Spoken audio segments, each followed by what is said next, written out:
Hello. Welcome to Adventures in Pop, episode 158. And in this episode, I want to talk about The Voice.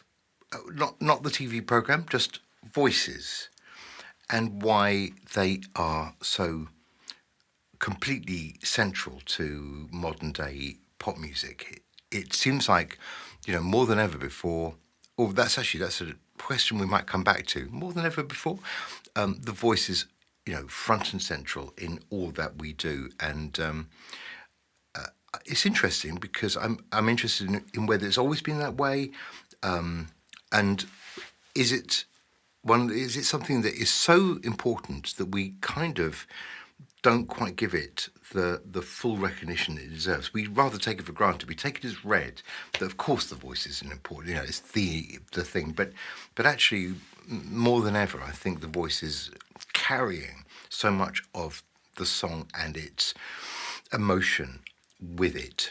It is the instrument that is to do that, there to to complete that task. Okay, so where did all this come from? I was listening to something on the radio, as is my wont, and they were talking about the new Amy Winehouse biopic, which is just coming out, and they were there in praise of the actress who is playing Amy Winehouse. Her name is Marissa Abela. I don't know her. I haven't seen her work before, but they was basically saying she's done a great job in capturing the voice and the phrasing and the styling of Amy Winehouse for this film. And they were saying, actually it was a really important part of why she was chosen to play the part, because she could get close to that Amy Winehouse sound in the way that she sings. And I think the other participant said, yeah, it's really, really good, but of course it doesn't quite have the Amy Winehouse gritty, dirty, lived-in feel that sometimes you could hear in her voice when she sang, both on record and live. And it kind of got me thinking about whether anyone can ever, really reproduce somebody else's sound. It seems impossible, doesn't it? We're all, unique. We have a unique instrument. Amy Winehouse had a particularly kind of unique talent. And yes, I'm sure somebody can get close to mimicking, but it'd be very interesting to see how she really, delivers Amy Winehouse, because it's all about the voice. And it got me thinking about, where we place the voice today in our musical mixes, because it seems to be, more than ever, something that's got to be right up front. You've got to be able to hear every word. Yes, it will have been auto-tuned in this day and age, but you don't want to hear too much of the auto-tune. You want to hear something that is precise and probably central and very audible, and it's carrying with it not just the words, not just the melody, but it's carrying the emotion of the song, and that seems to be what makes the voice so important. And I was having a conversation with somebody about whether this is a phenomenon of the last 10, 15 years. Why has this come about? Is it because we can we can do our own recordings at home and play around and put the voice where we want it? Is it because we're singing our own songs, so we sort of hear where the voice should be? Possibly. That makes it sound like, there's a mysterious extra thing for being a singer-songwriter. But this friend of mine said, go back and have a listen to some of those great songs of the 60s, because if you think it's a new thing, you're wrong, because back in the 60s, the voice was also, a very front and central instrument. So I went back and had a listen to a couple of things that made me think, yeah, probably he was right. If you listen to Joanna by Scott Walker, a 1960s hit, now look, he has got a phenomenal voice, so it's okay to put it right there, coming right out of your speakers. But that's exactly what it does. It's really loud. I mean, there's an orchestra, but they seem to be about couple of miles further back, and it's all Scott Walker, and he's got the tonsils to be able to deliver that perfectly.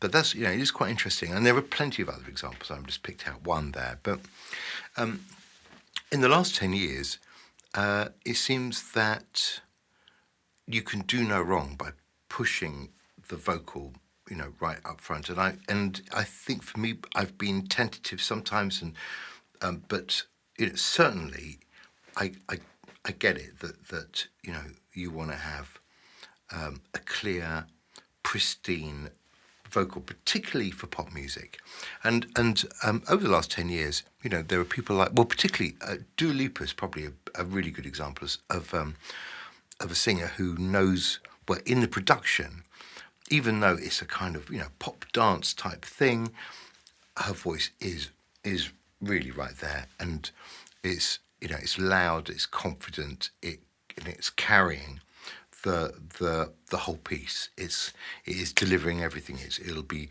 rhythmic and tuneful, perfectly in tune. Every word sitting just in the right place, and it sounds effortless. If it sounds like she's working hard at it, that's never going to be good. It sounds effortless.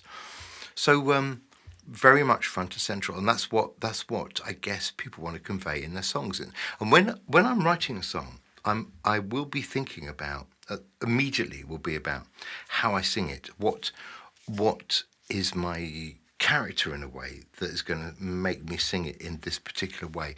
The notes that have been chosen, they will demand a certain way of singing. So immediately I'm going to be thinking about, even before I know what the song's about, there might be a feel that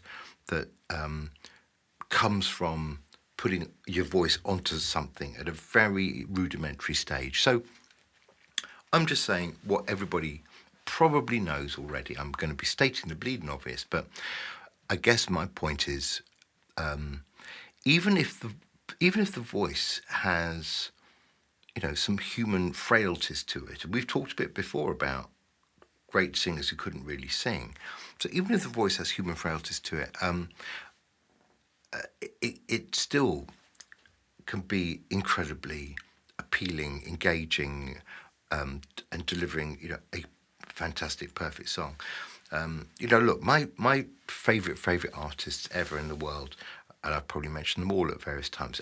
Kate Bush, Elvis Costello, Frank Ocean. I mean, different kinds of music, different kinds of voices.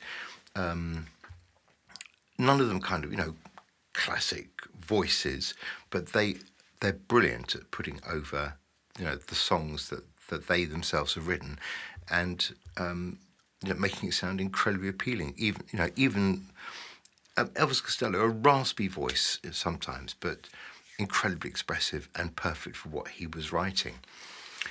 So I'm a huge fan. I think I sometimes don't realise just how much the voice is the thing that is going to draw me in or not draw me into virtually anything. I mean, obviously, then I have to kind of like the song as well, but the voice comes first. So remember that. You singer-songwriters who are making music, I think everybody is aware of this, and it's now, it's a question of how you treat that vocal to really give it the kind of, the fizz of a beautiful pop song in these days. Okay. Talking of beautiful pop songs, next week I am releasing the 10th and probably final single from Strange Alien, so do look out for that. It is called A Little Light. It's out next week. There'll be a video, of course, which I haven't made yet.